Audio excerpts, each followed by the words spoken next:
Okay, so we hit tee shot. It was a good tee shot, but unfortunately we found ourselves in a fairway bunker. You know, high lip here. I want you to kind of talk me through what do you think? What do you think here? Well, a little left of the bunker I think I can clear, so I think I can get enough loft on maybe a 7 or a 6 iron to get over that lip pretty safely and still get to the green in regulation. Okay, so you're saying 7 or 6 iron. How far do you hit that? My 7 iron's about 155, my 6 iron goes about 165.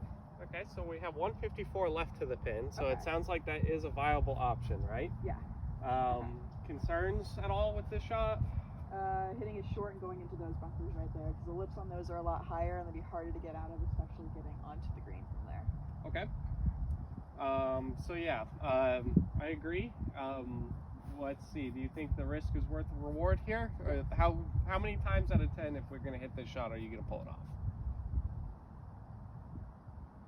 Maybe 6. Okay. Is that an acceptable amount of percentage of pulling it off for you? Yeah, I want to try. All right. So then let's hit the 7 iron. Okay.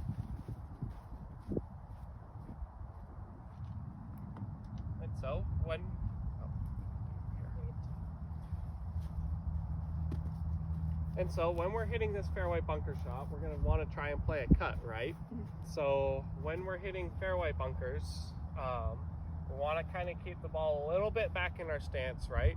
Because we want to get a catch ball first. Anything sand first is going to end up in a chunk, and we're probably not going to make it out, right? So not much back, maybe about half a ball from where we normally would. We just want to make sure we're picking that clean. Okay. And then, nice dig in, and just kind of work on feeling that we're going to have that in to out path on the way through, all right? Yes. So I want you to kind of get in there. Go through your normal routine.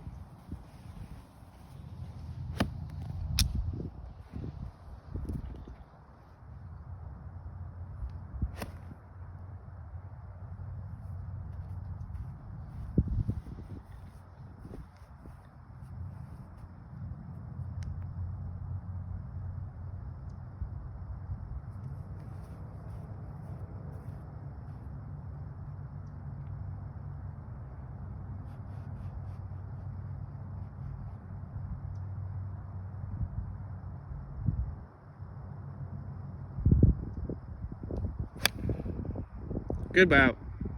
Really good. Lost my balance on that one a little bit. Okay.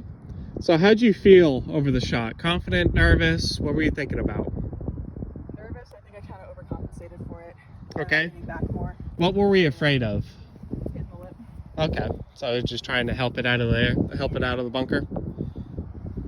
But, all in all, it's a good shot. We, our green side, we got it out. So I would, may not have been perfect, but we count this as a win? Yeah. Good. Hit the lip, got out. Not in another bunker. Excellent. Yes. Okay. So after our bunker shot, we kind of missed the green, but, it was a good fairway bunker shot. Walk me through kind of the lie here. What, are we uphill, downhill, side hill? We're on a side hill here where the ball is going to be a little bit higher in my stance. Okay. Lower, so. Left to right angles at all? Like, is the right foot going to be higher than your left foot here? Is it pretty even where you're standing? I normally like to keep it even. So the hills, we're pretty much on a straight side hill lie? Yeah. Okay, good. So remember when we were doing our chipping, right? Mm-hmm. We want to stand nice and tall, making sure that we have the leading edge kind of clip at the ball. With the ball above our feet, we just want to keep as much the same as possible, right? So just chipping down. Perfect. Good.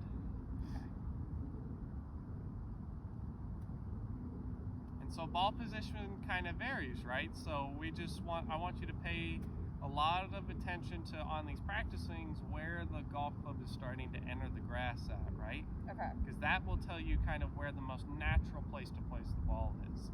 Because there's no set rule in where ball position needs to be on uneven lies, because it depends on what the lie is. And, as much as we may practice these on the short game area and come out on course, it's always going to be different.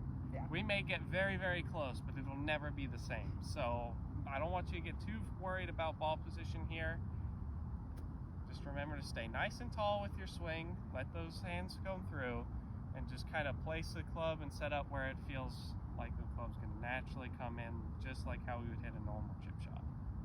Nice and tall. Good. Comfortable? Yeah. All right. Really good. That wasn't so hard, now was it? That worked. So how'd it feel? Felt kind of a little thin coming down. I didn't really get a lot of grass on that one, so I think I need Okay. to work on that.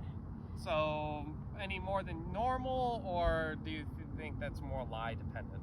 I think that was more lie dependent. So if you're gonna hit this shot again to try and avoid that kind of thinness, what would you change? I might take like half a step forward a little bit, try and get more grass behind it. Okay.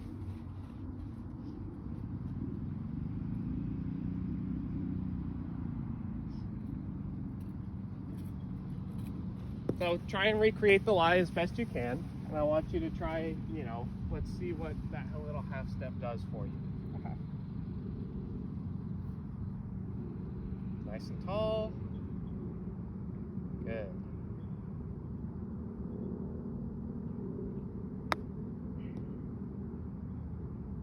So that didn't really change all that much, right? No.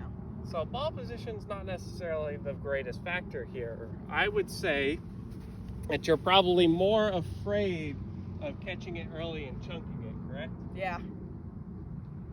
Very much so.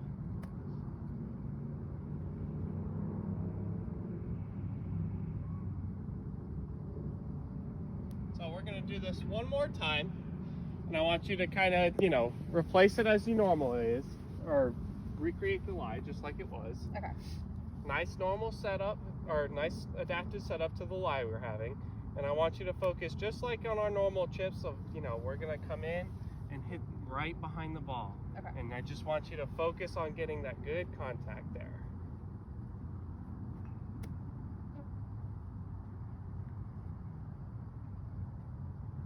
Nice and tall.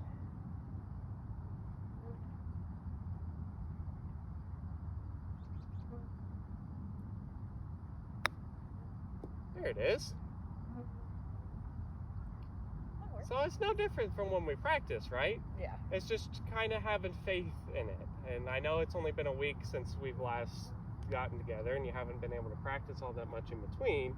But this is just a good demonstration of showing that, those consistent practice principles work out here too. That's why we practice the way we do. And so the more effort that we can put into kind of just focusing on those fundamentals, the easier it'll translate out here. And we won't have as much of that fear kind of hitting the bad shots, right? Yeah, that makes sense. Perfect. All right.